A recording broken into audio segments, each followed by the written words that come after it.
Okay okay okay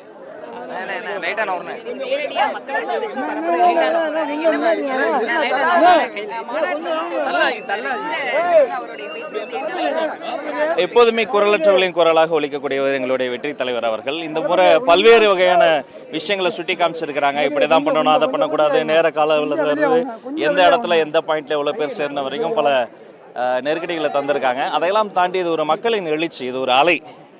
அந்த wave அன்பால பாசத்தால இந்த மண்ணில் ஸ்டார்ட் ஆகுது. இந்த மக்கள் சந்திப்பு திருச்சியில் தொடங்கி கோட்டை நோக்கி போக போற சந்திப்பு. அதனால இது ஒரு வெற்றி சந்திப்பிற்கான ஒரு விதையாக இது இருக்கிறது.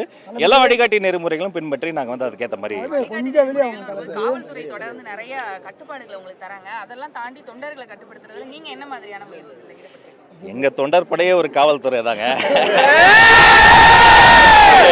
எங்களுடைய தொண்டர் படைகளில் இருக்கக்கூடிய பாசமும் பற்றும் வேற யாருக்கும் இருக்காது. ஒரு பொறுப்பு மிக்க ஒரு கூட்டம் இருந்தாலும் கூட வேற யாருக்கும் முன்ன எப்போதும் இல்லாத அளவிற்கு மற்ற கட்சிகளுக்கெல்லாம் தராத அளவிற்கு நெருக்கடிகளை நம்ம தந்துக்கிட்டு இருக்கிறாங்க. அதை நாங்கள் ரசிக்கிறோம். அதுல இருந்து நம்ம ஏதாவது அவங்க சொல்ற அந்த ஒரு இதுக்குள்ளார நம்ம எப்படி பிளான் பண்ணி கொண்டு போகலான்னு ரொம்ப திட்டமிட்டு ரொம்ப நுணுக்கமா பகல் இரவா எல்லாரும் தூங்காம ஒரு பெரிய டீமே இந்த திருச்சி நம்முடைய கழகத்தில் இருக்கக்கூடிய திருச்சி நிர்வாகிகள்லாம் சிறப்பாக செயல்பட இதை பிளான் பண்ணியிருக்கோம். நல்ல முறையில் அதை ஸ்டார்ட் ஆக போகுது. மாநாடெல்லாம் மதுரை விக்கிரவாண்டி வரும்போது திருச்சி வரலையே அப்படின்னு ஒரு பேசின்னு இருந்துச்சு. இப்போ இதை இங்கே திருச்சியில் பரப்புரையாக தொடங்குறதுக்கு எதுவும் முக்கிய ரீசன் இருக்காங்க? ஏன்னா அரசியல் கட்சிகளுக்கு திருச்சி மாவட்டம் ரொம்ப முக்கியமான ஒரு மாவட்டம். திருச்சினாலே திருப்பு முனை தான். அது புரட்சி தலைவர் எம்ஜிஆர் அவர்களாக இருக்கட்டும் அல்லது தமிழ் நிலப்பரப்பில் யார் அரசியல் தொடங்கினாலும் திருச்சிக்குன்னு ஒரு தனியிடம் இருக்கிறது. அந்த வகையில் அந்த சரித்திரத்தில் அந்த வரலாற்றில் வெற்றி தலைவர் விஜய் அவர்கள் இணைய போகிறாரு.